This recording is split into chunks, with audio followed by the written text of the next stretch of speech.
ఉగాది అనేది యుగ ఆది అనే పదం నుండి ఉగాది అనేది పుట్టింది. ఉగా అనగా నక్షత్ర గమనం, నక్షత్ర గమనానికి ఆది అంటే ప్రారంభం. సృష్టి ప్రారంభమైన రోజును ఈ ఉగాది పండుగను మనం జరుపుకుంటుంటాం. ఈ పండుగ రోజు ప్రతి చోట పంచాంగ శ్రవణం నిర్వహిస్తారు. అలాగే మన ఛానల్లో కూడా పంచాంగ శ్రవణం నిర్వహిస్తున్నాం.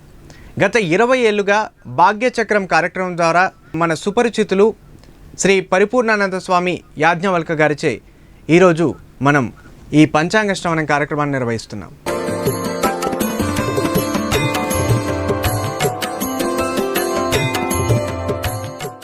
నమస్కారం గురుగారు. నారాయణ.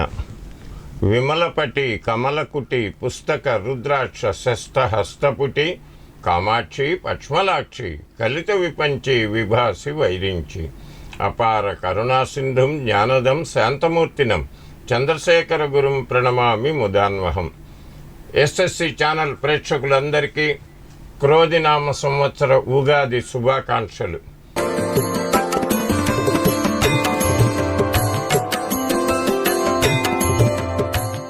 ముందుగా ఉగాది అంటే ఏమిటి, ఈ ఉగాది యొక్క ప్రాముఖ్యత ఏంటి, ఉగాది పండుగను మనం ఎందుకు జరుపుకుంటాం? మన సృష్టి ప్రారంభమైన రోజుని ఉగాది అంటారు.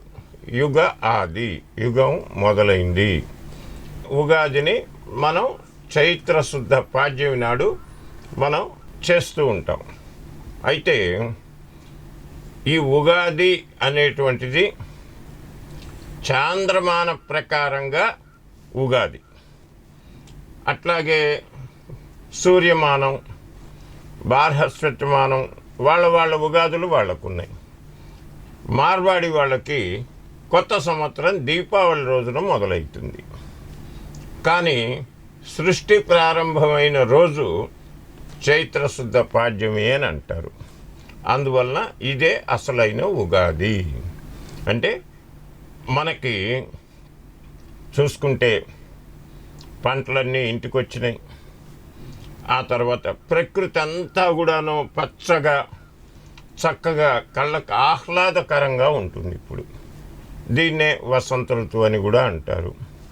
ఈ వసంత ఋతువులో చైత్రశుద్ధ పాడ్యంని ఉగాది అని అంటారు. మెయిన్గా ఈ చైత్ర శుద్ధ పాడ్యమి రోజే ఉగాదిని అసలు ఎందుకు జరుపుకుంటారు? చెప్పాను కదా, మన సృష్టి ప్రారంభమైన రోజు.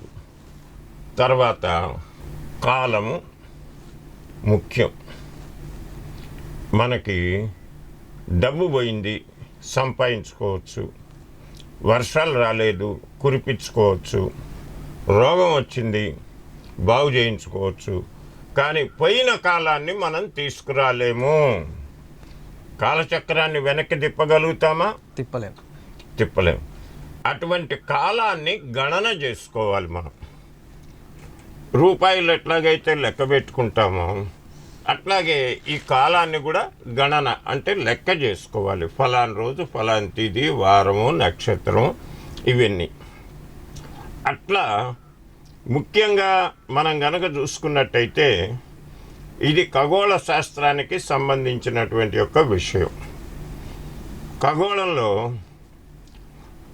జరిగేటువంటి మార్పులన్నీ కూడా అన్నమాట చైత్రశుద్ధ పాడ్యం నుంచి జరుగుతూ ఉంటాయి. లెక్కేసుకుంటాం మనం. రవి ప్రతి మాసంలోనూ మారుతూ ఉంటాడు. చంద్రుడు ప్రతిరోజు మారుతూ ఉంటాడు. అట్లా మారేటువంటి యొక్క దీన్ని అన్నమాట వాళ్ళ యొక్క చలనాన్ని లెక్క పెట్టుకునేసి మనం కాలగణన చేస్తాం. మీరు చిన్నప్పుడు చదువుకునే ఉంటారు. భూమి తన చుట్టూ తాను తిరుగుతూ సూర్యుడి చుట్టూ తిరిగే కాలాన్ని 1 సంవత్సరంగా మన వాళ్ళు నిర్ణయించారు. ఒక బిందువు నుంచి మళ్ళీ అదే బిందువు దగ్గరికి చుట్టూ తిరిగి వచ్చేటికి ఎన్ని డిగ్రీలు అవుతాయి? 360, 360 డిగ్రీలు. అవునా? ఒక బిందువుకి ఎన్ని డిగ్రీలు? 360 డిగ్రీలు. మనకి సంవత్సరంలో ఎన్ని రోజులు? 365. 360 రోజులు. 360 రోజుల్ని మనం లెక్క తేలిగ్గా చేసుకోవటం కోసమని 12 భాగాలుగా చేశాం దాన్ని. 12 3 36. అట్లాగే చంద్రుడి యొక్క గమనాన్ని బట్టి మామూలుగా పాడ్యమి రోజున చంద్రుడు కనిపించకుండా ఉంటాడు. పాడ్యం నుండి పౌర్ణం వచ్చేటప్పటికల్లా పూర్ణ చంద్రుడు మనకి కనిపిస్తాడు. అక్కడి నుంచి మళ్ళీ తగ్గుతూ అమావాస్య నాడు చీకటి. ఎన్ని తిథులు అయినాయి ఇప్పుడు? పాడ్యం నుంచి అమావాస్య వరకు 30 రోజులు. శుక్లపక్షంలో 15 రోజులు, కృష్ణపక్షంలో 15 రోజులు, 30 రోజులు. ఈ 30 రోజులు ఏమంటాం మనం? ఒక మాసము. ఒక మాసం. ఇప్పుడు మీరు ఇంగ్లీష్లో ఇవాళ 25వ తారీఖు 1300 AM అంటారు. అంటే మధ్యాహ్నం 1 గంట ఫలానా తారీఖు నాడు అని మీరు చెప్తారు. వేద పద్ధతి ప్రకారంగా కాలాన్ని బహుసూక్ష్మంగా కూడా గణించారు. గణించి ఈ రోజున ఇన్ని గంటలకు సూర్యోదయం అవుతుంది అని లెక్కేశారంటే అదే టైంకు సూర్యుడు వస్తున్నాడా లేదా? వస్తున్నాడు. సూర్యాస్తమయం ఫలానా రోజుకు వస్తుంది అంటే వస్తుందా లేదా? అవుతుందా లేదా? అవుతుంది. అట్లాగే ఫలానా రోజున పాడ్యమి, ఫలానా రోజున పౌర్ణమి అనేటువంటిది ఒక మ్యాథమెటికల్గా చేసుకొచ్చేటువంటి లెక్క. ఈ లెక్కలో ప్రతి గ్రహం యొక్క కదలికను కూడాను వీళ్ళు క్యాలిక్యులేట్ చేస్తారు. చేసినందువలన మనకి 27 నక్షత్రాలు ఉన్నాయి. ఆ నక్షత్రాల్లో పౌర్ణమి నాడు చంద్రుడు ఏ నక్షత్రానికి దగ్గరైతే ఉంటాడో ఆ యొక్క నక్షత్రం పేరుతోటి మాసం వచ్చింది. ఇప్పుడు ఉగాది నాడు చైత్రమాసం అంటాం. అంటే చిత్తా నక్షత్రం నాడు పౌర్ణమితో కూడిన చంద్రుడు చైత్ర పౌర్ణమి. ఆ తర్వాత విశాఖ నక్షత్రంతో కూడిన పౌర్ణమి వైశాఖ మాసం. అట్లా మన వాళ్ళు అన్నమాట కాలాన్ని కరెక్ట్గా చెప్పటానికి 12 మాసాలు. అట్లాగే ఈ 12 మాసాలని ఏం చేశారు? 15 శుక్లపక్ష తిథులు, 15 కృష్ణపక్ష తిథులు, ఒక పౌర్ణమి, ఒక అమావాస్య. అవునా? ఫలాని క్రోధినామ సంవత్సరంలో చైత్రశుద్ధ పాడ్యమి అంటే మొదటి రోజు. ఆ రోజున చంద్రుడు ఎక్కడున్నాడు? అశ్విని నక్షత్రం, రేవతి అశ్విని నక్షత్రాలకు దగ్గరగా ఉంటాడు. మనకు మొట్టమొదటి నక్షత్రం ఏంటి? అశ్విని. అట్లా ఆ చంద్రుడు అన్నమాట అశ్విని నక్షత్రం దగ్గర ఉన్నప్పుడే సంవత్సరం మొదలవుతుంది. మొదటి నక్షత్రంలో చంద్రుడు అక్కడ ఉన్నప్పుడు మొదలవుతుంది. అట్లా ఆ రోజు అశ్విని నక్షత్రము. అశ్విని నక్షత్రానికి మళ్ళీ 4 పాదాలు ఇచ్చారు. ఎన్నో పాదం అనేటువంటిది మనం మొదటి పాదం, రెండవ పాదం, మూడవ పాదం. అట్లాగే ఇంకా సూక్ష్మంగా రావటానికి లగ్నాలు. రోజుకి 12 లగ్నాలు ఉంటాయి. ఈ 12 లగ్నాల్లో ఈ వ్యక్తి ఎప్పుడు పుట్టాడు? సమయం చూశారు ఎంత చక్కగా గణన చేశారో. ఫలాని నక్షత్రంలో, ఫలాని పాదంలో, ఫలాని లగ్నంలో, ఆ లగ్నం కూడా ఎన్ని డిగ్రీలు ఉందో అనేటువంటిది కూడా మనం క్యాలిక్యులేట్ చేసుకొని చెప్తాం. ఇది పంచాంగం యొక్క ఆవశ్యకత. అంతేకాకుండా ఇంగ్లీష్ మాస్టర్లు కనుక మనం తీసుకుంటే జనవరి, ఫిబ్రవరి నుంచి డిసెంబర్ వరకు ఉంటాయి. ఏ మాసం విశిష్టత ఆ మాసానికి ఉండదు ఇక్కడ. ఓన్లీ మనం లెక్కేసుకుంటే ఏంటి? జనవరి, ఫిబ్రవరి వరకు చలికాలం ఉంటుంది. మార్చి, ఏప్రిల్, మే ఎండలు ఉంటాయి. జూన్ నుంచి వర్షాలు పడతాయి అంటారు. కానీ మనకు అట్లా కాదు. చైత్రమాసం మొదటి రోజు అనగానే ఆ రోజున ప్రకృతి అంతా కూడాను పచ్చగా ఉంటుంది. జనవరిలో ఏమన్నా అటువంటి సిగ్నిఫికెన్స్ ఉంటుందే? ఉండదు. అట్లాగే చైత్ర పౌర్ణమి. చైత్ర పౌర్ణమి నాడు మేఘాలు ఉండవు. ఉంటాయా? ఉండవు. సామాన్యంగా ఉండవు. ఆ రోజు చంద్రుడి యొక్క వెన్నెలు ఎంత బాగా కనిపిస్తుంది మనకి. చంద్రమా మనసో జాతః. చంద్రుడు మనస్సు కారకుడు. ప్రకృతి బాగుంది, చంద్రుడు వెన్నెల బాగుంది అంటే ఏమిటి? ఆనందం. ఈ ఆనందాన్ని ఎట్లా మనం సెలబ్రేట్ చేసుకుంటాం? హోలీ, రంగులు చల్లుకుంటారు, ఆనందంగా కాలం గడుపుతారు. అవునా? మరి ఇదే లెక్కన ఇంగ్లీష్ మాసాల్లో ఏమైనా వస్తుందే? ఏముండదు, రావు. అవునా? అట్లా మన భారతీయ శాస్త్రంలో పంచాంగము అనేటువంటిది ఏర్పాటు చేశారు. పంచాంగం అంటే 5 అంగాలు కలది. 5 ఏంటి? తిథి, వార, నక్షత్ర, కరణ, యోగ. ఇన్ని రకాలుగా అన్నమాట. ఫలాని రోజున ఫలాని నక్షత్రం ఉంటే ఏ యోగం ఉంటుంది, ఏ కరణం ఉంటుంది.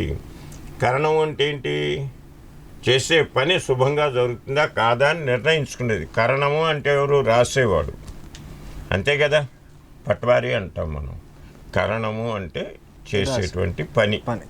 ఆ పని ఏ విధంగా ఉండబోతుంది అనేది కూడాను క్యాలిక్యులేట్ చేసి పంచాంగంలో ఇస్తారు. అట్లా కరణాలు, తిథి, కరణ, యోగం. ఆ రోజున యోగం ఎట్లా ఉంటుంది? గ్రహాల స్థితి వలన సుయోగమా కాదా? ఈ యోగాల్లో చాలా ఉన్నాయి. ముఖ్యంగా చాలా వరకు పంచాంగం అనేది ఒకటే డిసైడ్ చేస్తుంది. చాలా పంచాంగాలు ఒక్కొక్కరు ఒక్కొక్క రకంగా రూపొందిస్తుంటారు. అన్ని పంచాంగాల్లో సేమ్గా రూపొందిస్తారా లేకపోతే డిఫరెంట్గా ఏమన్నా ఉంటుందా? ఇది ఏమవుతుందంటే ఒక్కొక్కళ్ళు ఒక్కొక్క పద్ధతిలో లెక్కలు చేస్తారు. ఏది చేసినా కూడా సూర్య చంద్రుల యొక్క గమనాలను బట్టే చేయాలి, కానీ వేరే రకంగా చేయటానికి లేదు. సూర్యమానం ప్రకారంగా చేసే సౌర పంచాంగం, గురువు యొక్క దీన్ని బట్టి చేసేది ఉత్తర భారతదేశంలో వాడతారు. అరవ దేశంలో అక్కడ అంతా కూడాను వాళ్ళు సౌరమానం వాడతారు. సూర్యుడి యొక్క మూమెంట్ అంటే ప్రతి నెలలో సూర్యుడు ఒక్కొక్క రాశిలోకి పోతూ ఉంటాడు. ఆ రాశులను బట్టి వాళ్ళు కాలగణన చేస్తారు. మనకి చాంద్రమానము. చాంద్రమానం అంటే చంద్రుడి యొక్క దీన్ని బట్టి మనం గణన చేస్తాం. లెక్క చెప్పాలంటే ప్రపంచంలో ఎక్కడికి పోయినా 2 2 జా 4, 18 2 జా 36. దేర్ ఇస్ నో డౌట్, అవునా? కానీ ఇక్కడ వచ్చేటప్పటికల్లా ఈ శాస్త్ర విషయంలో కొంతమంది ఆధిక్యత చాటుకోవటానికి రకరకాలుగా రాస్తూ ఉన్నారు ఈ మధ్య. ఇదివరకు అన్నీ ఒకటే ఉండేవి. నాది కరెక్ట్ లెక్క అని ఒకళ్ళు, నాది కరెక్ట్ లెక్క అని ఒకళ్ళు, అట్లా రకరకాలుగా వాళ్ళు రాయటం వలన కొద్దిగా తేడాలు వస్తున్నాయి. అక్కడ ఏమైంది? మన పండగల మీద పడుతుంది. ఏ పండగ ఎప్పుడు చేయాలి? వినాయక చవితి ఇవాళ, రేపా? ఉగాది రేపా? ఈ మధ్య చాలా కన్ఫ్యూజన్ ఉంది పండగలకు సంబంధించి. కన్ఫ్యూజన్ వచ్చింది. దాని గురించనే ఇప్పుడు మన తెలంగాణ ప్రాంతంలో యాయవరం చంద్రశేఖర్ సిద్ధాంతి గారు, అంటే వర్గల్ దేవాలయ కట్టించిన వారు ప్రతి సంవత్సరం కూడాను ఈ సిద్ధాంతులందరినీ ఒక దగ్గరికి పిలుస్తారు. పిలిచి వారి ఆధ్వర్యంలో అనేక మంది పంచాంగాలు రాసే వాళ్ళందరూ అక్కడికి వస్తారు. సూర్య సిద్ధాంతం, చంద్ర సిద్ధాంతం అందరూ వస్తారు. అట్లాగే మన ఛానల్లో సుపరిచితులైన హర్నాథ్ శర్మ గారు, డాక్టర్ చెప్పళ్ళ హర్నాథ్ శర్మ గారి నేతృత్వంలో అక్కడ అన్నమాట ఈ సిద్ధాంతుల సభ జరుగుతుంది ప్రతి సంవత్సరం. ఏ పంచాంగం ఎట్లున్నా ఏ పండగ ఎప్పుడు చేయాలి అనేటువంటిది మన శాస్త్రంలో నిర్ణయం ఉంది. ఆ నిర్ణయాన్ని బట్టి వాళ్ళందరూ కూడాను ఒక దగ్గర కూర్చునేసి ఇప్పుడు పండగ లిస్టు తయారు చేసి మన తెలంగాణ ప్రభుత్వం వారికి అందిస్తున్నారు. దానివల్ల ఇప్పుడు మనకి పండగల్లో ఇబ్బందులు లేవు. వాళ్ళు చెప్పిన ప్రకారం చెయ్యాలి మనం. కానీ ఇప్పటికి కూడాను వైష్ణవ సిద్ధాంతం ఒకటి, స్మార్త సిద్ధాంతం ఒకటి, ఒక రోజున వైష్ణవ ఏకాదశి అంటారు, ఇంకో రోజునేమో సర్వేషాం ఏకాదశి అంటారు. ఇవన్నీ కూడా అన్నమాట ఎవరి వాళ్ళ యొక్క గొప్పతనాన్ని చేసుకోవటానికి వాళ్ళు పెడుతున్నవే. కానీ కాలం ఎప్పుడు మారదు. పౌర్ణమి ఎప్పుడన్నా మారుతుందా? అమావాస్య ఈరోజు కాకుండా రేపు వస్తుందా? రాదు. కాబట్టి ఈ పంచాంగం అనేది ఒకటే, కాకపోతే రాసే వాళ్ళ తేడా వలన వస్తుంది. రాజకీయాల్లో ఒక్కొక్క పార్టీకి ఒక్కొక్క రకమైన సిద్ధాంతాలు ఎట్లా, అందరు చేసేది ప్రజాసేవే, పరిపాలన, కానీ ఎవరి పద్ధతిలో వాళ్ళు. అట్లాగే ఈ పంచాంగాల సిద్ధాంతులు కూడాను ఆ రకంగా చేస్తున్నారు. ఉగాది పండుగ రోజు ముఖ్యంగా మనం పచ్చడి చేసుకుంటాం. ఉగాది పచ్చడి యొక్క అసలు ప్రాముఖ్యత ఏంటి? దాన్ని ఆ రోజు ఎందుకు చేసుకుంటాం మనం? ఎందుకంటే ఇప్పుడు మనుషుల యొక్క బుద్ధి అన్నమాట గతి తప్పింది. వీళ్ళు చేస్తున్నటువంటి మొక్కలతోటి 365 రోజులు మామిడికాయలు వస్తూనే ఉన్నాయి మార్కెట్లో, అవునా? వస్తున్నాయా లేదా? అంతకుముందు ఉగాది అప్పుడు తప్పితే ఎప్పుడు మామిడికాయ వచ్చేది కాదు. వీళ్ళు చేసిన హైబ్రిడ్ చెట్ల వలన 365 రోజులు మామిడికాయలు రావటం చేత మామిడికాయ యొక్క విశిష్టత మనకు తెలియట్లేదు. అట్లాగే వేప పువ్వులో ఉండేటువంటి చేదు మనిషికి అసలు వేప చెట్టే మనకెంతో మేలు చేస్తుంది, అవునా? వేపలతోటి పళ్ళు నూకుంటే పళ్ళు గట్టిగా ఉంటాయి. వేప నూనెతోటి సబ్బులు ఇవన్నీ తయారు చేస్తారు. చర్మం శుభ్రం చేసుకోవటానికి వేప కట్టెని అనేక రకాలుగా మనం సామాన్లు చేసుకోవటానికి వాడుతుంటాం. వేప చెట్టులో ప్రతి ఒక్క భాగం కూడాను మనకి మానవులకు ఉపయోగపడేది. ముఖ్యంగా వేప పువ్వు అనేది ఆరోగ్యపరంగా చాలా మంచిది. దాంట్లో ఉండేటువంటి చేదు నులి పురుగుల్ని పోగొడుతుంది. షుగర్ వాళ్ళకి షుగర్ కంట్రోల్ చేస్తుంది. ప్యాంక్రియాస్ బాగా పనిచేయడానికి యోగిస్తుంది. కాబట్టి వేప పువ్వు, మామిడికాయ, బెల్లం. ఇప్పుడిప్పుడే చెరుకు అన్నమాట బెల్లం వండుతున్నారు. ఇప్పుడు పోయింది బెల్లం వండేటువంటి పద్ధతి, తగ్గింది. అయినా కూడా కొత్త బెల్లం వచ్చేది ఉగాది. కాబట్టి తీపి బెల్లం, వగరు పులుపు మామిడికాయ, చేదు వేప పువ్వు, ఇంకా తర్వాత పులుపు కొత్త చింతపండు. చింతపండు వచ్చేది కూడా ఇప్పుడే. పులుపు, కారం, కారానికి కొంచెం పచ్చిమిరపకాయలు లాంటివి కూడా కలుపుతూ ఉంటాం మనం పచ్చళ్ళు. ఇవి ఉప్పు అనుకోండి, కొంతమంది కారం లేకుండా ఉప్పు అనుకుంటారు. ఈ ఉప్పు కూడాను తయారయ్యేది ఎండాకాలమే. వర్షాకాలం ఉప్పు తయారు చేయడానికి రాదు, ఉప్పు పండదు.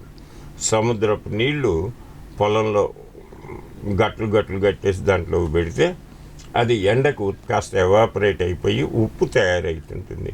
ఎప్పుడు ఇదే సీజన్లో కొత్త ఉప్పు కూడా వస్తుంది. కాబట్టి ఉప్పు, పులుపు, వగరు, చేదు, తీపి వీటి యొక్క మిశ్రమాన్ని మనం తీసుకుంటాం. మనం ఒక రకంగా ఆరోగ్యపరమైనటువంటి ఇది. రెండవది వచ్చేసి మన జీవితం కూడా పులుపు, చేదు, తీపి. ఈ సంవత్సరం రకరకాలైనటువంటి ఇబ్బందులు రావచ్చు, ఆనందం కలగచ్చు, సుఖాలు కలగచ్చు, ఇవన్నీ తీపి డబ్బు రావచ్చు. ఏదొచ్చినా ఇది ఎట్లాగైతే తీసుకున్నావో అదే రకంగా ఈ సంవత్సరం మొత్తాన్ని కూడా నువ్వు గడపాలి అనేటువంటి ప్రతీక ఉగాది పచ్చడి. ఈ ఉగాది రోజు పంచాంగ శ్రవణం చేస్తారు. పంచాంగ శ్రవణం, పంచాంగం ఇంతలా ఉంటుంది. దాంట్లోకి సంబంధించి నార్మల్గా ఏ ముహూర్తానికి ఒక పెళ్లి ముహూర్తం పెట్టాలన్నా పంచాంగమే చూస్తారు, ఇంకేదన్నా సాడ్ న్యూస్ అయినా అదే చూస్తారు. ఏ ముహూర్తంకైనా మనం వెళ్ళి పంతుల్ని సంప్రదిస్తాం, పంచాంగంలో చూసే చెప్తారు. ఉగాది రోజు మాత్రం ఆదాయం, వ్యయం, పూజ్యం అంటూ కొంచెం జస్ట్ దానికి సంబంధించింది చెప్తూ ఉంటారు. అసలు పంచాంగంలో ఏముంటుంది, అసలు పంచాంగాన్ని దేనికి ఉపయోగిస్తారు? పంచాంగము అని అంటే మనకి ఆ యొక్క కాలం ఎట్లా ఉంటుంది, ఏ రకంగా ఉండబోతుంది ఈ సంవత్సరం అని చెప్పేది పంచాంగం. దాన్ని నిర్ణయించడం కోసం అని చెప్పినేసని ఉగాది ఏ వారం నాడు మొదలవుతుందో ఆ వారాధిపతిని రాజు అని అంటారు. ఆ సంవత్సరానికి రాజు. అట్లాగే ఈ రాజును బట్టే ఆ యొక్క సంవత్సరం యథారాజా తథా ప్రజ. అవునా? రాజు మంచివాడైతే ప్రజలు సంతోషం, రాజు చెడ్డవాడైతే ప్రజలు కూడా అదే రకంగా ఉంటూ ఉంటారు. అట్లా ఏ వారం నాడైతే ఉగాది మొదలవుతుందో, చైత్ర శుద్ధ పాడ్యం వస్తుందో ఆ రోజు యొక్క అధిపతిని, అంటే ఆదివారం అయితే రవి, సోమవారం అయితే చంద్రుడు. ఈసారి క్రోధినామ సంవత్సరం మంగళవారం నాడు వచ్చింది. అంటే మనకి ప్రభవాది 60 సంవత్సరాలు ఉంటాయి పేర్లు. ప్రభవ, విభవ దగ్గర నుంచి ఉంటాయి. ఈ 60 అయిపోగానే మళ్ళీ మొదటి నుంచి కూడాను ప్రభవ నుంచి మొదలవుతుంటుంది. అట్లా ఈసారి మనది క్రోధినామ సంవత్సరము. క్రోధము అంటే ఏంటి? కోపం. కాబట్టి ఈ సంవత్సరం కోపాలు అధికంగా ఉంటాయి. అంతేకాకుండా ఈ వారం మొదలయ్యేది ఏ రోజున? మంగళవారం రోజున. కాబట్టి కుజుడు అధిపతి. సామాన్యంగా మంగళవారం నాడు ఏమన్నా కొత్త కార్యక్రమాలు చేస్తుంటారా? శుభ కార్యక్రమాలు చేస్తారా? ఎందుకని? మంగళవారం అంత మంచిది కాదు అని అనుకుంటాం మనం. కాబట్టి ఈరోజు రాజు ఎవరైనారు? కుజుడైనాడు మంగళవారం. కాబట్టి శుభం అంటావా? సామాన్యంగా మనం దీన్ని బట్టే ఆ యొక్క సంవత్సరాన్ని ఫలితాలు నిర్ణయిస్తాం. అయితే ప్రతి ఒక్కళ్ళలో కూడాను ఒక మంచి కోణము చెడ్డ కోణం రెండూ ఉంటాయి. అట్లాగే కుజుడు కూడాను కొన్ని మంచులు చేస్తాడు, కొన్ని చెడ్డ చేస్తుంటాడు. కాకపోతే వేరే గ్రహాలను కనుక చూసుకున్నట్టయితే వాళ్ళలో మంచి శాతం ఎక్కువ, చెడ్డ శాతం తక్కువ ఉంటుంది. కుజుడు భూమి పుత్రుడు, అగ్నికి భూదేవికి పుట్టినటువంటి వాడు. అందుకనే ఇన్ని విద్యుత్ కాంతి సమప్రభం అంటే ఫ్లాష్ లైట్. విద్యుత్ అంటే తెలుసు కదా, విద్యుత్ కాంతి ఎప్పుడు వస్తుంది? ఫ్లాష్ పెట్టినప్పుడు. ఆ ఫ్లాష్ ఎట్లాగైతే ఉంటుందో అట్లా ఉంటాడు ఈయన. అటువంటి ఫ్లాష్ను మనం కళ్ళతో చూడగలుగుతామా? అట్లాగే ఈ సంవత్సరాధిపతిని కూడా మనం చూడాలంటే కళ్ళు చెదిరిపోతాయి. కాబట్టి కుజుడు రాజైనందువలన పరిపాలకులు కఠినంగా వ్యవహరిస్తారు. పరిపాలకులు ఏం చేస్తారు? కఠినంగా ఉంటారు. ముఖ్యంగా మన భారతదేశం విషయం కనుక చూసుకుంటే కొత్త ప్రభుత్వం రాబోతున్నది. ఎప్పుడైనా సరే రాజు వచ్చినప్పుడు కొత్తలో కొంచెం కఠినంగా ఉంటాడు. మళ్ళీ ఎలక్షన్ రాబోయే ముందన్నమాట అన్నీ చేయటము, సుపరిపాలన అనేది అందిస్తాడు. ఏవేవైతే చెడ్డ ఉన్నాయో వాటన్నిటినీ ఇప్పుడు తీసేస్తారు మొదట్లో. ఎందుకంటే ఇంకా 4 ఏళ్ళు టైం ఉంది ప్రజలను ఇది చేసుకోవటానికి. కానీ వాళ్ళ మొట్టమొదట ఎట్లా ఉంటుంది? కఠినంగా ఉంటుంది. అవునా కాదా? మనం ఒక స్కూల్లో చదువుకుంటున్నాం. మొట్టమొదట పోయినప్పుడు అన్నీ మనకు కఠినంగానే అనిపిస్తాయి. మాస్టర్ గారు కూడా మనకు ఎప్పుడు అలవాటు లేనటువంటి అరే ఆ రాయిరా ఏ రాయిరా అని చెప్పని అంటూ ఉంటాడు. అది మనకు సంతోషం అప్పుడు. అట్లాగే ఈ సంవత్సరం కొత్త పరిపాలకులు వచ్చేసేసి వాళ్ళనమాట పరిపాలన కొంచెం కఠినంగానే ఉంటుంది. ఇప్పుడు చూడండి, ఇప్పుడు ఎలక్షన్లు రాబోతున్నాయి. గ్యాస్ సిలిండర్ రేటు తగ్గింది, అనేకమైనటువంటి రాయితీలు ఇచ్చారు మొన్నటిదాకా. ఇప్పుడంటే ఎలక్షన్ ఇది వచ్చింది కాబట్టి ఆగింది, కానీ డీజిల్ పెట్రోల్ ధర తగ్గింది, ఎప్పుడు తగ్గింది.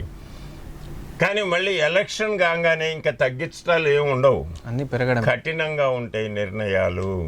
అట్లా కఠినంగా ఉంటే కానీ తర్వాత అన్నింటినీ రెగ్యులరైజ్ చేసుకుంటూ రాలేరు. కఠినంగా ఉన్నప్పుడే వీళ్ళు ఇచ్చినటువంటి హామీలు నెరవేర్చడానికి కావాల్సిన ధనాన్ని కూడా కూర్చుకోవడానికి అవుతుంది. ధనం కూర్చుకోవాలంటే ఏముండాలి? కఠినంగా ఉండాలి. అట్లాగే కుజుడు రాజైనందువలన పరిపాలన కఠినంగా ఉంటుంది. కుజుడు ఒక రకంగా యుద్ధ వాతావరణాన్ని సృష్టించేటువంటి వాడు. ఆయన భూమిలోంచి చీల్చుకొని బయటకు వచ్చాడు. అంటే ఏంటి? యుద్ధమే కదా అది. భూమితో యుద్ధం చేసి పైకి వచ్చాడు జన్మంలో. అట్లాగే ఇప్పుడు కూడా అన్నమాట యుద్ధ వాతావరణం నెలకొని ఉంది. ఆల్రెడీ గాజా వీటన్నిటి దగ్గర యుద్ధాలు అవుతూ ఉన్నాయి. ఆ యుద్ధ వాతావరణాలు చల్లబడేటువంటి పరిస్థితి లేదు కుజుడు రాజైనందువల్ల. అట్లాగే మన దేశ సరిహద్దుల్లో కూడాను చైనా, పాకిస్తాన్ వాళ్ళు అప్పుడప్పుడు తోక జాడిస్తూనే ఉంటారు. మన ప్రభుత్వం వాళ్ళు వాళ్ళ తోకను గతిరిస్తూనే ఉంటారు. అట్లాగే ఉంటుంది ఈసారి. తర్వాత ఈ యొక్క కుజుడు వలన అన్నమాట రక్త దర్శనం, రజో దర్శనం, రక్తం కనిపిస్తూ ఉంటుంది అందరికీ. అంటే ఏంటి? దెబ్బలు తగులుతుంటాయి, యాక్సిడెంట్లు అవుతుంటాయి, అగ్ని ప్రమాదాలు అవుతూ ఉంటాయి, భూకంపం రావచ్చు. ఈ సంవత్సరం ముఖ్యంగా చైనా, నేపాల్ వంటి ప్రదేశాల్లో భూకంపాలు కూడా వచ్చేటువంటి అవకాశం ఉంది. అట్లాగే ప్రభువుల్లో అన్నమాట ఒకళ్ళకొకళ్ళకి పడదు, రాష్ట్రానికి కేంద్రానికి పడదు. తర్వాత ఇక్కడ మన గ్రామ పరిపాలన విషయంలో చూసుకుంటే సర్పంచులకి, వార్డు మెంబర్లకి పడదు. అటువంటి వాతావరణం నెలకొంటుంది. పోతే ఏకీభావం అనేది రాలేరు. ముఖ్యంగా ఈ సంవత్సరం అన్నమాట ప్రకృతి వైపరీత్యాలు కూడా ఎక్కువగా ఉంటాయి. పిడుగులు పట్టడం ఇది కుజుడి యొక్క లక్షణం. ఆల్రెడీ నిన్నగాక మొన్న పిడుగుబడి అక్కడ ఆంధ్రాలో ఒక పశువుల కుష్టం మొత్తం కూడా తగలబడిపోయిందని విన్నాం. ఆ యొక్క వాతావరణం కనిపిస్తూ ఉన్నది మనకి. ఈసారి కూడాను పిడుగులు పట్టడం ఎక్కువ. ఈ పంచాంగం అనేది ముఖ్యంగా ఏంటంటే ఇది జరగబోతుంది, మీరు జాగ్రత్తగా ఉండండి అని చెప్పేదే పంచాంగం. ముందుగా ఒక సూచననిచ్చి హెచ్చరించేది. ఆ హెచ్చరిక ప్రకారం మీరు నడుచుకున్నారనుకోండి ప్రమాదాలు ఉండవు కదా. దీన్ని చెప్పేదే పంచాంగం. అసలు ముఖ్యంగా అంటే ఒక శాస్త్రవేత్తలు జియాలజికల్ శాస్త్రవేత్తలు సైంటిస్టులు వాళ్ళు ఈ సునామీ వస్తుంది, ఈ భూకంపం వస్తుందని చెప్పారు. కానీ పంచాంగం భూకంపం వచ్చే అవకాశం ఉంది, వస్తుంది అని ఎలా చెప్పగలుగుతుంది? ఈ గ్రహాల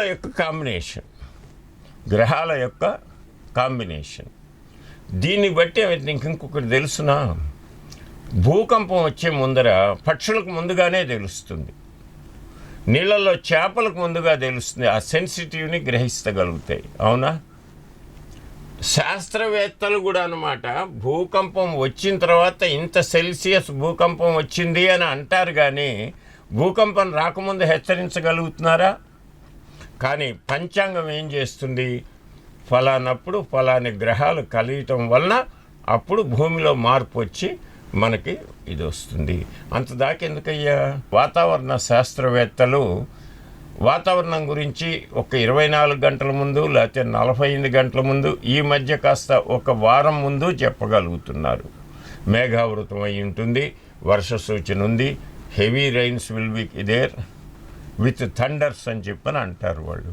కానీ ఈ పంచాంగంలో ముందరనే ఫలాని నెలలో ఫలాని రోజుల్లో మబ్బు బట్టి ఉంటుంది, వర్షం ఉంటుంది, ఈ వర్షం ఫలాని ఆదిలాబాద్ జిల్లాలో పడుతుంది, ఫలాని మెదక్ జిల్లాలో పడుతుంది అనేటువంటివి రాస్తున్నారా లేదా?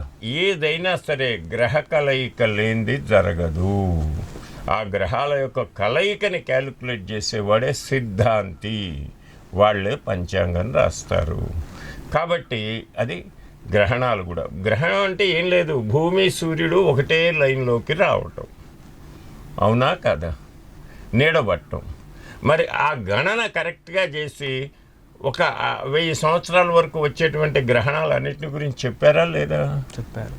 కాబట్టి ఇది ఒక గొప్ప సైన్సే. ఇప్పుడు రాజు ఉన్నాడు, రాజు తర్వాత మంత్రి ఎవరు? అది కూడా ఉండాలి కదా, రాజుకో మంత్రి ఉండాలి కదా. మంత్రి శని. కోతి కళ్ళు దాగింది, దాని మీద తోక దొక్కారు ఎవరు, ఇంకెట్లా ఉంటుంది దాని పరిస్థితి?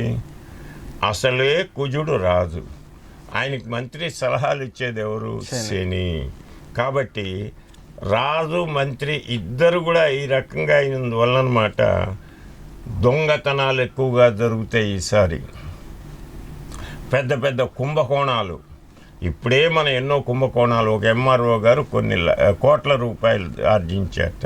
అటువంటి కేసులు ఎక్కువైతే ఈసారి పట్టుబడతారు. అట్లాగే అగ్ని ప్రమాదాలు, విద్యుత్ షార్టేజ్ అంటే కరెంటు దీనివల్ల షార్ట్ అయినందువలన మనకి ఇది కావటం. అట్లాగే కుజశనులు ఇద్దరూ రాజు కావటం వలన కొన్ని ప్రదేశాల్లో నీటి కటకట ఏర్పడుతుంది ఎండాకాలం. ఆల్రెడీ హైదరాబాద్లో ఒక సగం మందికి బోర్లు ఎండిపోయేసి ట్యాంకర్ల మీదనో లేకపోతే ప్రభుత్వం వాళ్ళు ఇచ్చే నీళ్ళ మీదనో డిపెండ్ అయ్యి గడుపుతున్నారని మనం చూస్తూనే ఉన్నాం. అటువంటి కటకట ఏర్పడబోతూ ఉంది, నీళ్ళకి ఇబ్బంది వస్తుంది. అట్లాగే కరెంటు కోతలు కూడా సంభవించవచ్చు. కరెంటు కోత, విద్యుత్ షార్టేజ్ అంటే మనకు తక్కువ కావటం వల్ల కొంతవరకు అవి కూడాను ఇబ్బందులు ఉండవచ్చు ఈ సంవత్సరం. ఎందుకని? రాజు కుజుడు, మంత్రి శని అయినందువలన. మంత్రి శని కావటం వలన వాడు మంచి సలహాలు ఇయ్యడు, గొడవలు పెట్టుకునే సలహాలు ఇస్తాడు. అటువంటి సలహాలు వలన అన్నమాట ప్రభుత్వం ఏం చేస్తుంది, అనేక గనుల్ని, ఇండస్ట్రీస్ని ప్రైవేటు పరం చేయాలి అని చెప్పినేసిన ఆలోచిస్తుంది. ఆల్రెడీ మనం చూస్తున్నాం, విశాఖ ఉక్కు, తర్వాత మన బొగ్గు కొన్నిటిని ప్రైవేటు పరం చేయాలి. ఇటువంటి మూమెంట్ ఎక్కువయ్యి ప్రజలు ఎదురు తిరిగేటువంటి అవకాశం ఉంది ఈసారి. ఇటువంటివి కూడా జరుగుతాయి. ఎందువలన? మంత్రి శని అయినందువలన. అట్లాగే సైన్యం ఇద్దరు, రాజు మంత్రి ఇద్దరు యుద్ధం చేసేవాళ్ళు, ఇప్పుడు ఫైటింగ్కి రెడీగా ఉందామనేవాళ్ళు. వీళ్ళ వల్ల అన్నమాట మన ప్రభుత్వం మన సైన్యాల కొత్త ఆయుధాలు, కొత్తమైనటువంటివన్నీ కూడా ఏర్పాటు చేస్తుంది. ఆల్రెడీ మనం చూస్తున్నాం, వాయుసేనకి ఎన్నో కొత్త రకాల విమానాలు కొన్నారు. వీటి కోసం అనేక క్షిపణులు కూడా తయారు చేశారు యుద్ధం కోసం అని చెప్పినేసి. కాబట్టి సైన్యం బలపడుతుంది ఈసారి ముఖ్యంగా కుజులు కూడా ఉండటం వల్ల రాజు ఎక్కువ మంది ఆడవాళ్ళు సైన్యంలో చేరుతారు. ఇప్పటికే మనం జనవరి 26 రిపబ్లిక్ డే పెరేడ్లో చూసాం నారీ శక్తి, మొత్తం ఆడవాళ్ళే అన్నిటినీ. అట్లా ఈ సంవత్సరం ముఖ్యంగా దాన్ని చూసి ప్రేరణ పొందినటువంటి అనేక మంది స్త్రీలు సైన్యంలో చేరటానికి అవకాశం ఉంది. మంత్రి శని, ఇంకా సైన్యాధిపతి ఎవరైనా ఉండాలి కదా, అది కూడా శనికే వచ్చింది లెక్కల్లో. వచ్చేటప్పటికలాను రాజు కుజుడు, మంత్రి సైన్యాధ్యక్షుడు ఇద్దరు ఒకడే. బుద్ధి చెప్పాల్సిన మంత్రి సైన్యాధ్యక్షుడు ఒకడే అయినప్పుడు ఏం మంచిగా ఉంటుందయ్యా? మంత్రి అన్నమాట ఏమిటి? మంత్రాంగం చేసి సైన్యాధ్యక్షుడిని చక్కగా చేతిలో పెట్టుకుంటాడు, అవసరాన్ని బట్టి వాడిస్తుంటాడు మంత్రి. కానీ ఇక్కడ మంత్రే సైన్యాధిపతి కూడా అయినాడు శని. దానివలన అన్నమాట ప్రజలకు రాజు వలన కొంత భయం ఏర్పడుతుంది. ఏ పన్నులు ఎక్కువ వేయటం వలన, లేకపోతే అన్నమాట ఇప్పుడు మనం చూస్తూనే ఉన్నాం, మోటార్ సైకిల్ గీత దాటిందంటే ఫైన్. మరి ఇటువంటి భయోత్పాతాన్ని కలిగించేవి కదా ప్రజల్లో. కర్మగాలి ఎవడన్నా మందు కొట్టి రాత్రిపూట పోతున్నాడంటే వాడిని జైల్లో పెట్టాం. ఇటువంటి భయాలు ఇంకా ఎక్కువగా అయితే ఈసారి మనలో ప్రజలకి యుద్ధ వాతావరణం ఉంటుంది. కేంద్ర రాష్ట్ర ప్రభుత్వాలకు కూడాను సయోధ్యత అనేది చక్కగా ఉండదు, సైన్యాధిపతి కూడా అయినందువలన. అమెరికా వంటి దేశాల్లో కూడాను ప్రకృతి వైపరీత్యాలు ఎక్కువైతే ఈ సంవత్సరం. ఏదో భారతదేశము, నేపాల్, చైనా ఇటువంటి వాటిలో ప్రకృతి వైపరీత్యాలు వింటూ ఉన్నాం. కానీ ఎంతో అడ్వాన్స్ అయినటువంటి అమెరికాలో కూడా పోయినసారి విపరీతమైన గాలివాన వచ్చేసి చాలా కొట్టుకుపోయినాయి, వరదలు వచ్చినాయి, సునామీలు, వరదలు ఇవన్నీ వచ్చినాయి. అటువంటి బాధ ఇంకా అమెరికాకు కూడా ఈసారి ఎక్కువగా ఉంటుంది. సరిహద్దు దేశాలతోటి యుద్ధ వాతావరణం ఉంటుంది. కాబట్టి అంత పెద్ద అనుకూలమైనటువంటి యొక్క ఇది కాదు. రాజు, మంత్రి, సైన్యాధిపతి ముగ్గురు కూడా ఇది కావటం వలన అంత అనుకూలత లేదు ఈసారి. కాబట్టి మనం శుభంగా ఉండాలంటే ఏం చేయాలి? రాజుని మనకు అనుకూలంగా మలుచుకోవాలి, మంత్రిని మనకు అనుకూలంగా మార్చుకోవాలి, సైన్యాధిపతిని మనకు అనుకూలంగా మార్చుకోవాలి. అటువంటిప్పుడు మన కష్టాలు వస్తాయా? రావు. కాబట్టి ఈ సంవత్సరం ప్రతి ఒక్కళ్ళు కూడా అన్నమాట కుజ స్తోత్రం, ముఖ్యంగా కుజుడికి సంబంధించినటువంటి ప్రార్థనలు, కుజుడికి అధిదేవుడైనటువంటి యొక్క సుబ్రహ్మణ్యేశ్వర స్వామిని ఆరాధించిన, భూమాతని ప్రార్థించిన మనకి కుజ సంబంధమైన ఇబ్బందులు పోతాయి. వీలైనంత వరకు ప్రతి వాళ్ళకి నేను ఒక మంత్రం చెప్తాను, దాన్ని శ్రద్ధగా విని రాసుకొనేసి రోజు మనన చెయ్యండి. ఈ సంవత్సరం జరిగే వైపరీత్యాలు మీ వరకు రాకుండా పోతూ ఉంటాయి. వరద వస్తే అందరూ ఇబ్బంది పడరు కదా. ఒక ఊరి మొత్తం మీద వచ్చినా కూడా ఒకళ్ళు ఏదో తప్పించుకుంటారు, ఒకళ్ళు ఇది అవుతారు. అట్లాగే వీళ్ళ యొక్క సునామీ మన మీదికి రాకుండా ఉండటానికి ప్రతి ఒక్కళ్ళు కూడాను వీలైనంత వరకు ఈ యొక్క కుజుడిని ప్రసన్నం చేసుకోవటానికి ఓం క్రాం క్రీం క్రౌం సహ మంగళాయ నమః, ఓం క్రాం క్రీం క్రోం సహ మంగళాయ నమః, ఓం క్రాం క్రీం క్రౌం సహ మంగళాయ నమః, లేకపోతే ఓం హ్రాం క్రోం వసుధామాతాయే నమః అంటే కుజుడి యొక్క తల్లిని ప్రార్థించటం. ఈ రకంగా గనక కుజుడి యొక్క అనుగ్రహం పొందితే మనకి ఇబ్బందులు రావు. అట్లాగే మంత్రి, సైన్యాధిపతి కూడా శని కాబట్టి ఇక్కడ మన శనిని కూడాను ప్రార్థించుకుంటూ ఉంటే మనకు ఆ ఇబ్బందులు రావు. ఓం నీలాంజన సమాభాసం రవిపుత్రం యమాగ్రజం ఛాయామార్తాండ సంభూతం తం నమామి శనేశ్వరం ఈ స్తోత్రం కానీ, లేకపోతే అన్నమాట ఓం శం శనేశ్వరాయ నమః, ఓం శం శనేశ్వరాయ నమః, ఓం శం శనేశ్వరాయ నమః, ఓం శం శనేశ్వరాయ నమః అనే జపం చేసుకున్న ఇబ్బందులు అనేవి. కానీ అన్నిటికంటే ముఖ్యమైనది సత్ప్రవర్తన. సత్ప్రవర్తన ఉంటే ఏ గ్రహం కానీ ఏది మిమ్మల్ని ఏం చేయలేదు. అవునా కాదా? నువ్వు సత్యవంతుడుగా జీవించు, ఏ గ్రహాలు మనల్ని ఎందుకు ఇబ్బంది పడతాయి? నువ్వు ఎప్పుడైతే ధర్మం తప్పుతావో అప్పుడు నిన్ను శిక్షించడానికి అవసరం అవుతుంది. నీకు దీనికి ఉదాహరణగా రామాయణ కాలంలో రాముల వారు లంకకి వెళ్ళి సీతాదేవిని తీసుకురావడానికని యుద్ధానికని ఆ యొక్క సముద్రం మీద సేతువు నిర్మింపజేస్తున్నాడు రాముల వారు.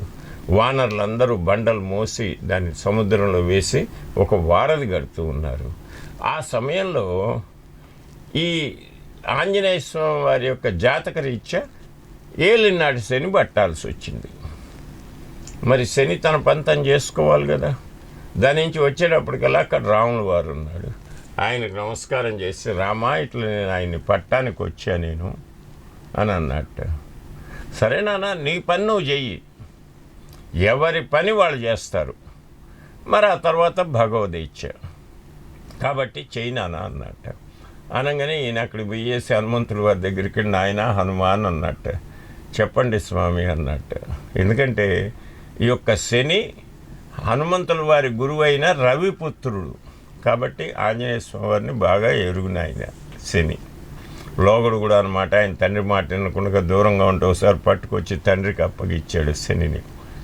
అందుకని ఆయన దగ్గరికి వెళ్ళి గౌరవంగా, ఆంజనేయ ఇట్లా నీకు ఏలినాటి శని వచ్చింది, నీకు నేను 7.5 సంవత్సరాలు పట్టాలి నిన్ను, కాబట్టి మరి నాకు అనుజ్ఞ ఇమ్మన్నట్టు.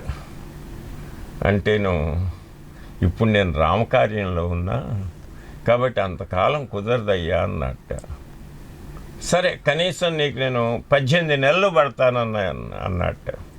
18 నెలలు కూడా సమయం ఎక్కడిది, ఇప్పుడు సేతువు నిర్మిస్తున్నాం. సరే 18 రోజులు పడతానన్నయ్యా అన్నట్టు. 18 రోజులు ఎక్కడివి, ఇప్పుడు అక్కడ మళ్ళీ రేపు పౌర్ణమి లోపల అక్కడికి వెళ్ళాలి, లేకపోతే సీతాదేవి ఆత్మహత్య చేసుకుంటుంది. మరి ఏం చేయమంటావు? ఓ 18 గడియలు పడతానయ్యా అన్నట్టు. పట్టు చేసుకొని పని అన్నట్టు అని ఎక్కడ పాదాల్లోకి పోయేదే, ఎక్కడికి పోయి నెత్తిన కూర్చో అన్నట్టు. అంతకంటే మంచి స్థానం ఉంటుంది. నెత్తిన ఎక్కించుకున్నట్టు. ఎక్కించుకున్న తర్వాత శని కూడా నా పని జరిగిపోతుందని నెత్తినెక్కి కూర్చున్నాడు. కూర్చోగానప్పుడు ఆంజనేయ స్వామి జై శ్రీరామ్ అంటే ఒక పెద్ద బండ ఎత్తుకొని నెత్తిన పెట్టుకొని దానికి వారధిలో వేయటానికి పోయినాడు. బండ నొప్పి ఎవరికి వచ్చింది? శనికి వచ్చి ఆ బండ మొయ్యలేక నలిగిపోతూ బండ ఎప్పుడైతే పడేసాడో వచ్చి ఈయనకు దండం పెట్టి, నాయన నన్ను క్షమించాలే, నువ్వు కర్తవ్యపరాయణుడివి, సత్యవంతుడివి, నిన్నేం పడతా నేను, కాబట్టి నేను వెళ్ళిపోతున్నాను నాయన అన్నట్టు. వెళ్ళిపోతే కాదు, నన్ను ఎవరైతే దగ్గరికి వచ్చేసి నమస్కారం చేస్తారో వాళ్ళు ఎవ్వరి జోలికి నువ్వు రావద్దు అన్నట్టు. సరేనన్నట్టు. చూసారా, సత్యవంతంగా ఆంజనేయ స్వామి వారు ఉండబట్టి ఆయనకి శని కూడా పట్టలేదు. అట్లాగే మనం కూడా సత్యవంతంగా జీవిస్తుంటే, ఎవరి ధర్మాన్ని వాళ్ళు నిర్వర్తిస్తుంటే శని కాదు ఏ గ్రహాలు మనల్ని ఏమి చెయ్యలేవు.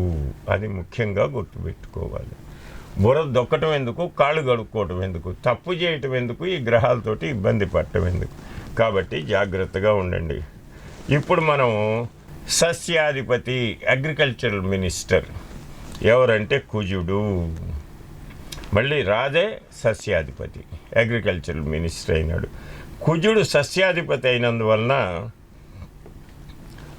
ప్రజలకి నాయకులకి మధ్యలో ఎప్పుడు ఏదో గొడవలు అవుతూ ఉంటాయి. ఆ తర్వాత ఈయన సస్యం అంటే ఈయన రంగు ఎరుపు రంగు కాబట్టి ఎర్ర నేలలు బాగా పండుతాయి, ఎర్ర నేలల్లో పండే పంటలు బాగా ఉంటాయి. అట్లాగే ఈ ఎర్ర నేలల్లో కూడాను ఎర్రటివైన కందులు విశిష్టంగా పండుతాయి. ఈసారి ఎరుపు రంగు పంటలు ఏవైతే ఉంటాయో అవి బాగా పండుతాయి ఈసారి. మధ్యతరగతి ప్రజలకు కూడా అన్నమాట అప్పులు ఎక్కువ చేస్తారు. కుజుడే అప్పు చేయించేవాడు. కుజుడు బాగుండకపోతేనే అప్పులు చేస్తుంటాం, ఆయన అనుగ్రహంతో తీరుస్తుంటాం. కాబట్టి కుజుడు సస్యాధిపతి అయినందువలన రైతులు ముఖ్యంగా పంటలు వేసుకోవటానికి వాటికి అప్పులు చేస్తారు వాళ్ళు. అది తప్పదు. కాకపోతే ధైర్యంగా చెయ్యాలి, ధైర్యంగా తీర్చాలి, అంతేగాని ఆత్మహత్యలు చేసుకోవద్దు. ఇంకా ముఖ్యంగా విద్యుత్ కాంతి సమప్రభం అన్నాం అయింది. కాబట్టి ఎలక్ట్రిసిటీకి సంబంధించినటువంటి అన్ని ఇండస్ట్రీలు కూడా అన్నమాట చక్కగా జరుగుతాయి ఈసారి. అట్లాగే ఈ కంప్యూటర్లు ఇవన్నీ కూడాను ఆయన కుజుడే అధిపతి వీటికి. కాబట్టి ఆ యొక్క రంగం కూడాను సాఫ్ట్వేర్ హార్డ్వేర్ రంగం కూడాను చక్కగా అభివృద్ధి చెందుతుంది ఈసారి. సాఫ్ట్వేర్ ఉద్యోగులకు మంచి గుర్తింపు వస్తుంది. అట్లాగే ఈయన అనమాట రాకెట్ పైకి పోవటానికి కూడా నేటి కారకుడు ఎవరు? కుజశనులు వీళ్ళందరూ. కాబట్టి ఈ సంవత్సరం మనం ప్రయోగించేటువంటి యొక్క అంతరిక్ష నౌకలన్నీ కూడాను సక్సెస్ అవుతాయి. మనకి మనుషుల్ని పంపించాలని ప్రయత్నం చేస్తున్నారు. ఆ ప్రయత్నం కూడా ముందుకు జరుగుతుంది. ఈసారి రాజా సస్యాధిపతి కూడా కుజుడైనందువల్ల ఇవన్నీ అయిన తర్వాత పండించిన తర్వాత దానికి ధాన్యాధిపతి ఎవరు ఉంటే చంద్రుడు.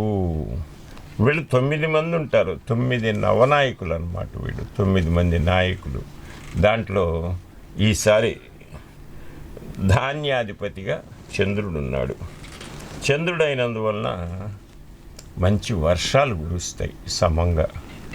అంత పెద్ద ఎక్కువ కాదు, అంత తక్కువ కాదు, సమంగా ఉండేట్టుగా ఉంటాయి. కాకపోతే మన తెలుగు రాష్ట్రాల్లో ఈ యొక్క జలాశయాలు ప్రాజెక్టులు అన్నీ కూడా నిండుతాయి, కానీ పోయిన సంవత్సరం లాగా పొంగి పొర్లుతాయని అనుకోవాల్సినటువంటి పని లేదు. అట్లాగే ఈ కుజుడే ఈ కన్స్ట్రక్షన్ కూడా అధిపతి. కాబట్టి సరైన సమయంలో మనం ఇప్పుడు కుంగిపోయిన మేడిగట్ట వీటన్నిటి కూడాను రిపేర్లు జరుగుతాయి చక్కగా. అవి కూడా అన్నమాట మనకు ఉపయోగంలోకి వస్తాయి. ఇంకా కొత్త కొత్త ప్రాజెక్టులు కూడా అన్నమాట మనకి ఇప్పుడు వచ్చి దానివల్ల అందరికీ నీళ్ళు అందేటువంటి అవకాశం కూడా ఉంటుంది చంద్రుడైనందువల్ల. మరి చంద్రుడు ధాన్యాధిపతి, ధాన్యం బాగా పండాలంటే నీళ్లు కావాలి కదా. అందువల్ల అన్నమాట ఈసారి సుఖవంతంగానే ఉంటుంది. చంద్రుడి వల్లనే పాడి పరిశ్రమ అభివృద్ధి చెందుతుంది. పాడి పరిశ్రమ కూడా బాగుంటుంది ఈసారి. కొత్త కొత్త డైరీ ఫారాలు వస్తాయి. చంద్రమా మనసో జాతః అంటారు. ముఖ్యంగా 30 సంవత్సరాల లోపు ఉన్నటువంటి వాళ్ళకు చాలామంది వాళ్ళ యొక్క సరైనటువంటి పెంపకము, సరైనటువంటి ఒక గైడెన్సు ఇవి లేనందువల్ల మానసికంగా కుంగిపోయి డిప్రెషన్లో పోయేటువంటి కేసులు ఎక్కువైతాయి ఈసారి. డిప్రెషన్లో పోయేటువంటి కేసులు ఎక్కువైతాయి. కుజాంతం రాహు అంటారు. కుజుడిచ్చే ఫలితాలే రాహు కూడా ఇస్తారు. కుజరాహువులు ఇద్దరు కూడా ఒకటే తరగతికి చెందిన వాళ్ళు. కాబట్టి ఆ రాహు కూడా ఓ రకంగా రాజైనట్టే. ఇటువంటి రాహుచంద్రులు ఇటువంటి పరిస్థితిలో ఉండటం వల్ల ఏమైందంటే మానసిక దౌర్బల్యత వస్తుంది. ఆ తర్వాత బియ్యం అంటే వడ్లు బాగా పండుతాయి. తెల్లటి పంటలు ఏవేవైతే ఉన్నాయో జొన్నలు, తెల్ల జొన్నలు, ఇటువంటి పంటలన్నీ కూడాను చక్కగా పండుతాయి. కానీ బియ్యం రేటు తగ్గుతుంది అనుకోవటం మాత్రం బుద్ధి తక్కువ. పెరగటం తెలుసు కానీ తగ్గించడం మన వాళ్ళకి తెలవదు. కాబట్టి రేట్లు ఇట్లాగే ఉంటాయి. ఇక అర్ఘ్యాధిపతి శని.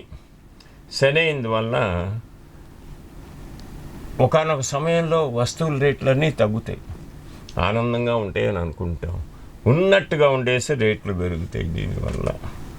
అట్లాగే దేశంలో అనేకంగా అగ్ని ప్రమాదాలు రసాయనాల వలన కానివ్వండి, లేకపోతే కరెంటు వలన కానివ్వండి, గడ్డి ఇటువంటి వాటి వలన కానివ్వండి, అగ్ని ప్రమాదాలు ఎక్కువైతాయి. షేర్ మార్కెట్ కూడాను రికార్డు స్థాయిలో మంచి ఫలితాలు ఇస్తుంది జాగ్రత్తగా ఉన్న వాళ్ళకి. మేఘాధిపతి శని. మేఘాధిపతి శని అయినందువలన నల్లటి మేఘాలు ఎన్ని పుట్టినా కూడాను సరిగా వర్షాలు కురవు. కారు మబ్బులు గమ్మినాయి అంటాం. కారు మబ్బులు అంటేనో బీఆర్ఎస్ మబ్బులు కావు అవి. కారు మబ్బులు అంటే నల్లటి నలుపు మబ్బులు.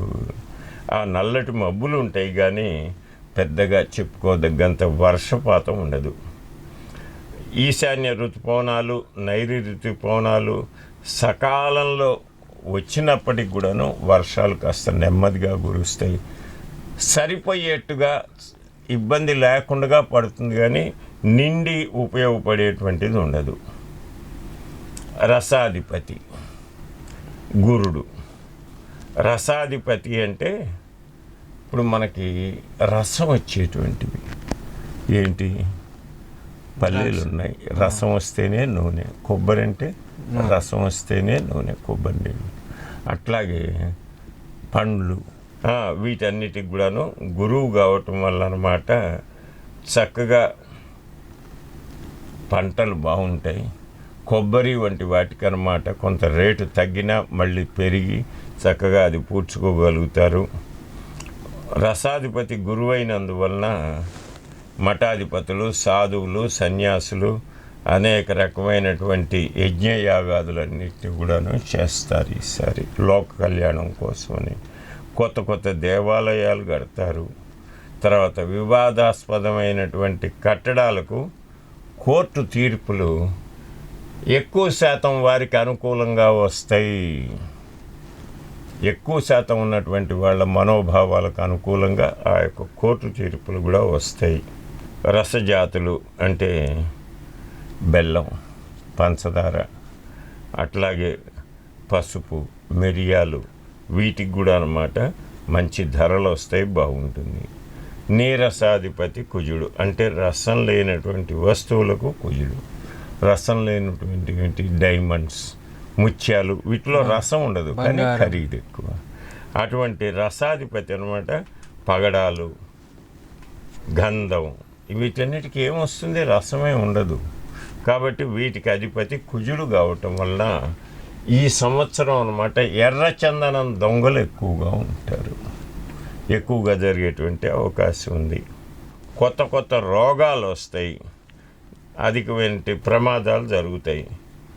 వెండి, బంగారం, రాగి, లోహాలు అన్నమాట మొదట్లో కొంచెం తగ్గినట్టుగా ఉన్నా విపరీతంగా పెరుగుతుంది. ఇది ఈ రాజాది నవనాయకుల వలన మనకు జరిగేటువంటి విశేషాలు. అంటే ఈ సంవత్సరం మొత్తం మీద వర్షానికి అంత ఇబ్బంది ఉండదు. కొంచెం ఆలస్యంగా మొదలైన మనకున్నటువంటి యొక్క నీటి వనరులన్నీ కూడా నిండి సస్యశ్యామలంగా పంటలు పండించుకోవడానికి అనుకూలంగా ఉంటుంది అని చెప్పినేసి ఈ యొక్క క్రోధినామ సంవత్సర నవనాయకుల ఫలితాలు ఇవి. ఈ సంవత్సరం నూతన సంవత్సరం ముఖ్యంగా ఒక రాష్ట్రం అభివృద్ధి చెందాలన్నా, ఒక దేశం అభివృద్ధి చెందాలి, వ్యాపార వర్గాలు చాలా ముఖ్యం. ఈ వ్యాపార వర్గాల వారికి ఈసారి ఎలా ఉండబోతుంది? వ్యాపార వర్గాల్లో ఇందాక కూడా చెప్పాను, కుజుడు రాజైనందువలన అన్నమాట కంది, నూనె ధాన్యాలు, ఇటువంటి వాటి వ్యాపారం చాలా బాగుంటుంది. శని కూడా మంచి దీంట్లో ఉండటం వలన. అట్లాగే సాఫ్ట్వేర్ రంగం అభివృద్ధి చెందుతుంది. హాస్పిటళ్ళు బాగా అభివృద్ధి చెందుతాయి. ఉన్న హాస్పిటల్ కాకుండా కొత్త కొత్త హాస్పిటల్ అనేకం వస్తాయి. అనేక రకాలుగా అవసరం ఉన్నా లేకపోయినా ఆపరేషన్లు చేయటం అనేటువంటిది ఎక్కువ అవుతుంది వైద్యుల చేత. ఇకపోతే ఇప్పుడున్నటువంటి రాజాది నవనాయకులను బట్టి చూసుకున్న మన భారతదేశంలో ముఖ్యంగా కేంద్రంలో మళ్ళీ ఉన్న ప్రభుత్వమే చక్కగా రాబోతూ ఉంది. వాళ్ళే గెలుస్తారు, అనుమానం లేదు. మొత్తం మీద రాజులకి ప్రజలకు కూడాను అంత అన్యోన్యత అనేది కనిపించటం లేదు ఈసారి. అయినప్పటికీ కూడాను సుస్థిరమైనటువంటి పరిపాలన కేంద్ర ప్రభుత్వం మనకు అందిస్తుంది. మన రాష్ట్రంలో కూడాను ముందుకు వెళ్తున్నారు, కానీ వాళ్ళు ఇస్తున్నటువంటి బహుమతి పథకాల వలన రాష్ట్ర ఆర్థిక పరిస్థితి కాస్త గందరగోళం కావచ్చు ఈసారి రాహుల్ వలన. అది పరిస్థితి. ఉగాది అంటేనే పంచాంగ శ్రవణం. ఆ రోజు ఆ 12 రాశుల వారి యొక్క రాశి ఫలాలు ఏ విధంగా ఉన్నాయి, వారి యొక్క గ్రహస్థితులు ఏ విధంగా ఉన్నాయని తెలుసుకుంటాం. దానికి సంబంధించి ఈ సంవత్సరం ఈ 12 రాశుల వారికి ఏ రాశి వారికి ఏ విధంగా ఉంది, దానికి సంబంధించిన పూర్తి ఫలితాలు ఒకసారి చెప్పండి. మేషరాశి మొట్టమొదటిది. మేషరాశి అంటే అశ్విని 1, 2, 3, 4 పాదాల్లో జన్మించిన వారు, ఆ తర్వాత భరణి 1, 2, 3, 4 పాదాల్లో జన్మించిన వారు, కృత్తికా నక్షత్ర మొదటి పాదంలో జన్మించిన వారిది మేషరాశి అవుతుంది. మేషరాశి వారికి ఆదాయం 8, వ్యయం 14, అంటే 6 మైనస్లో ఉన్నారు వీళ్ళు. ఇది హెచ్చరించడానికి చెప్పేటువంటి విషయం. కాబట్టి ఫైనాన్షియల్గా చాలా జాగ్రత్త అవసరం మేషరాశి వాళ్ళకి. అట్లాగే రాజపూజ్యం 4, అవమానం 3, దాదాపు ఒక పావువంతే తక్కువ. కాబట్టి నోరు దగ్గర పెట్టుకొని మనం గనక ప్రవర్తిస్తూ సత్ప్రవర్తనలో ఉంటే మనకే అవమానాలు జరుగుతాయా? జరగవు. కాబట్టి కొంత జాగ్రత్తగా ఉండండి మేషరాశి వారు. ఈ మేషరాశి వారికి ముఖ్యంగా వ్యాధిపతి అయిన గురువు అన్నమాట ద్వితీయ భాగ్యస్థానంలోకి రావటం వల్ల, రవి యొక్క సంచారం, రాహు యొక్క సంచారం, వీటి వల్ల అన్నమాట మొత్తం మీద చూసుకుంటే ఈ మేషరాశి వారికి శుభ ఫలితాలు కనిపిస్తూ ఉన్నాయి. ఇంతకుముందు మీద ముఖ్యంగా ఏకాదశంలో శని, ప్రారంభంలో కుజుడు కూడా ఉండటం వల్ల వీళ్ళు అనేక విజయాలు సాధిస్తారు, అనుమానం లేదు. అయినప్పటికి కూడాను ఈ సంవత్సరం కుజుడు అన్నమాట వాళ్ళకి వ్యయ జన్మాల్లో కూడా సంచారం చేయబోతున్నాడు. కాబట్టి రోజు కుజ సంబంధమైన ప్రార్థనలు, సుబ్రహ్మణ్య ప్రార్థనలు, అట్లాగే హనుమాన్ చాలీసా. ప్రస్తుతానికి బుధుడు కూడా బుధ శుక్రులు కూడా అంత సక్రమంగా లేరు కాబట్టి ప్రతిరోజు విష్ణు ప్రార్థనలు, విష్ణు సహస్రనామం వంటివి చదువుకోవటం, లక్ష్మీ అష్టోత్తరం వంటివి చదువుకున్నట్లయితే వీళ్ళకి చాలా శుభంగా ఉంటుంది. ఇకపోతే వృషభ రాశి. వృషభ రాశి అంటే కృత్తిక 2, 3, 4 పాదాల్లో, రోహిణి 1, 2, 3, 4 పాదాల్లో, మృగశిర 1, 2 పాదాల్లో జన్మించిన వారిది వృషభ రాశి. వృషభ రాశికి ఆదాయం 2, వ్యయం 8, రాజపూజ్యం 7, అవమానం 3. ఇది కొంతవరకు బాగుంది.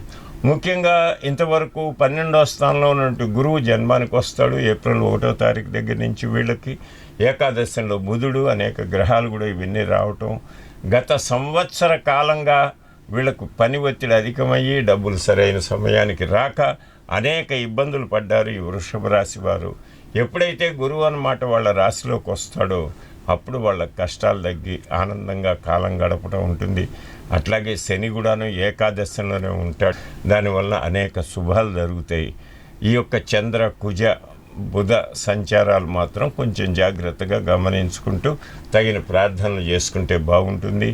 ఈ గ్రహం వాళ్ళు ముఖ్యంగా సుబ్రహ్మణ్య ఆరాధన, అట్లాగే ఈ యొక్క కేతువు గురించి అన్నమాట శ్రీరాముడి యొక్క పూజా స్తోత్రాలు చదువుకోవటం, శుక్రుడు జన్మాధిపతి అయిన శుక్రుడు గురించి మహాలక్ష్మి అష్టకం చదువుకోవటం, అన్నిటినీ మించి అమ్మవారి యొక్క పాదాలు పట్టుకుంటే అమ్మ యాదేవి సర్వభూతేషు దయారూపేణ సంస్థిత, అందరిలో దయారూపంలో ఉంటుంది మా అమ్మ. కాబట్టి మనం దయని కలిగి ఉన్నాం అనుకోండి, ఏ గ్రహాలు మనల్ని ఏం చేయలేవు. దయాగుణం పెంపొందించుకోండి. మీకు చేతైనంత వరకు అప్పులు చేయకుండా తోటి వారికి సహాయం చెయ్యండి. ఆర్తులకి, ఆపన్నులకి, అవసరమైన వాళ్ళకి చెయ్యండి. చేస్తే ఈ రాశి వాళ్ళకి బాగుంటుంది. వృషభ రాశికి భయపడే పని లేదు. ఇక మిథున రాశి. మృగశిర 3, 4 పాదాలు, ఆరుద్ర 1, 2, 3, 4 పాదాలు, పునర్వసు 1, 2, 3 పాదాల్లో జన్మించిన వారిది ఈ యొక్క మిథున రాశి. మిథున రాశికి ముఖ్యంగా వ్యయంలోకి అంటే 12వ ఇంట్లో గురువు రాబోతున్నాడు. వీళ్ళకి అందువల్లనే ఆదాయం 5, వ్యయం 5, రాజపూజ్యం 3, అవమానం 6, డబుల్. కాబట్టి ఎంతో జాగ్రత్తగా ఉండాలి ఈ రాశి వాళ్ళు. అయినప్పటికీ కూడాను మిగతా గ్రహాల నుంచి కొన్ని శుభ ఫలితాలు అయితే వస్తాయి. దశమంలో ఉన్నటువంటి రాహు వలన విదేశీ సంచారానికి వెళ్ళాలని ప్రయత్నం చేసే వాళ్ళకి పనులు నెరవేరుతాయి. విద్యార్థులకి, స్త్రీలకు కూడా బాగానే ఉంటుంది. ర్యాండమ్గా చూసుకున్నట్లయితే కొంచెం జాయింట్ పెయిన్స్, అన్నదమ్ములతోటి కలహం, సరైన సమయానికి రావాల్సిన డబ్బులు అందకపోవటం ఇటువంటివి జరుగుతుంటాయి. కాబట్టి ప్రతిరోజు దక్షిణామూర్తి స్తోత్రాన్ని చదవండి. అట్లాగే కుజుడికి కూడా అన్నమాట శుక్రుడికి తగిన ప్రార్థనలు చేసుకోండి, దాన ధర్మాలు చేయండి, హాయిగా కాలం గడపండి. ఇక కర్కాటక రాశి. కర్కాటక రాశి వారికి ముఖ్యంగా ఏకాదశంలోకి బృహస్పతి రాబోతున్నాడు 11వ ఇంటికి. మొన్నటి వరకు అష్టమ శని వలన ఇబ్బందులు అనేకం గురైన అష్టమ శని, అష్టమ కుజుడు, అష్టమ రవి మరీ గత 4 రోజులుగా ఏగిపోయినారు వీళ్ళు. అటువంటి వాళ్ళకు కొంత ఉపశమనం, మంచి జల్లు కురిసినట్టుగా అనమాట, ఎండాకాలం మంచి జల్లు కురిసినట్టుగా గురుడు ఏకాదశంలోకి రావటం వల్ల ఈ సంవత్సరం అనేక శుభ ఫలితాలను పొందుతారు అనేటువంటి దాంట్లో అనుమానం లేదు. కాకపోతే శని అష్టమ సంచారం వలన కలహాలు ఎక్కువైతే, కలహాలు కాకుండా జాగ్రత్తగా ఉండండి. అందుకనే రాజ్యపూజ్యం 6, అవమానం 6. అందువల్ల నోరు అదుపులో పెట్టుకొని ప్రశాంతంగా ఉండండి, చక్కగా ఉంటుంది. కర్కాటక రాశి వారికి, కర్కాటక రాశి తర్వాత సింహరాశి. సింహరాశి అంటే మగ 1, 2, 3, 4 పాదాల్లో, పుబ్బ 1, 2, 3, 4 పాదాలు, ఉత్తర 1వ పాదంలో జన్మించిన వారిది సింహరాశి అవుతుంది. ఈ సింహరాశి వారికి ఆదాయం 2, వ్యయం 14. కాబట్టి చాలా జాగ్రత్తగా ఉండాలి వీళ్ళకు ముఖ్యంగా అష్టమ రాహు. ఆ రాహుతోటి అనేక గ్రహాలు కూడా వచ్చిపోతూ ఉంటాయి అక్కడికి. దానివల్ల ఈ సంవత్సరం కాస్త గడ్డు కాలమే, జాగ్రత్తగా ఉండాలి. దశమంలో గురువు ఉన్నప్పటికీ షష్టమంలో శని కుజులు వేరే గ్రహాల యొక్క కాంబినేషన్లు ఎన్నున్నా కూడాను వీళ్ళకనమాట ఆదాయం తక్కువ, ఖర్చు ఎక్కువ. దాని నుంచి చాలా జాగ్రత్తగా ఉండాలి. అట్లాగే పూజ్యం 2, అవమానం 2 సమంగా ఉన్నాయి. కాబట్టి ఆ విషయంలో కూడా కొంచెం నోరు జాగ్రత్తగా పెట్టుకొని కనుక మనం ప్రవర్తిస్తే అన్ని శుభాలు జరుగుతాయి సింహరాశి వారికి. ఇకపోతే కన్యారాశి. ఉత్తర 2, 3, 4 పాదాలు, హస్త 1, 2, 3, 4 పాదాలు, చిత్త 1, 2 పాదాలు అన్నమాట కన్యారాశి కింద వస్తాయి. దీంట్లో జన్మించిన వాళ్ళు కన్యారాశి వారికి ముఖ్యంగా గత సంవత్సరం అంతా అష్టమ గురు సంచారం వలన అనేక ఇబ్బందులు పడ్డారు.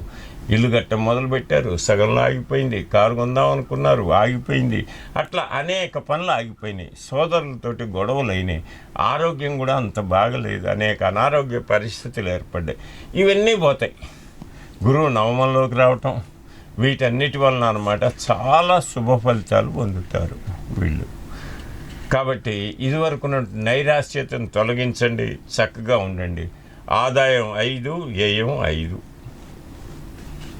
ఇప్పుడు ఒక్కసారిగా ఇబ్బందులు పడి ఆ ఇబ్బందుల నుంచి మనం బయటపడి కాస్త 4 రూపాయలు వస్తే ఏమవుతుంది? పాత వాళ్ళకి అప్పులు చేసిన వాళ్ళకి గట్టద్దు. అట్లాగా సంపాదించిందంతా దానికే సరిపోతూ ఉంటుంది. రాజపూజ్యం 5, అవమానం 2. కొంతవరకు ఇది ప్రశాంతంగా ఉంది. ఈ రాశి వాళ్ళు ముఖ్యంగా రోజు రామనామం జపం చేసుకోవటం, హనుమాన్ చాలీసా చదువుకోవటం, దుర్గా స్తోత్రాలు చేసినందువల్ల చాలా శుభ ఫలితాలు పొందుతారు. ఇక తులారాశి.